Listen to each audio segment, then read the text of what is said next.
Ay mga kapotpot, luto po tayo ng pakbet. Tara, let's go! Yan, kailangan po natin ng bawang, sibuyas, kamatis, siling pansigang. Siyempre may pork chop tayo para sa mga sahog. Ano po bang gusto niyo dyan? Bagong isda o bagong alamang?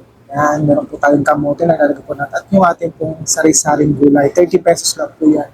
Yun po, isang kutsa po natin yung hiniwa nating pork chop. Ayan po, lagay na natin ang bawang, lagay po natin ang sibuyas, at ilagay po natin syempre yung kamatis sa ating pong metos-metosyanan po. Naamoy niyo po ba kung gaano kabango po yan? Imagine niyo na lang, napakabango po yan kapag habang inyong hinahalo yan. Opo. Ngayon po, inuuna po natin ilagay yung kamote kasi po medyo matigas yan at ating pong papakuluan. O, di ang napili ko po ay bagoong alamang. Yan, medyo maanghang po yan. Masarap po. Opo, pang masarap yun sa mangga. Then atin pong hahaluin syempre para po lumasa yung alamang dun sa sa ating gulay. Then isunod po natin yung sitaw.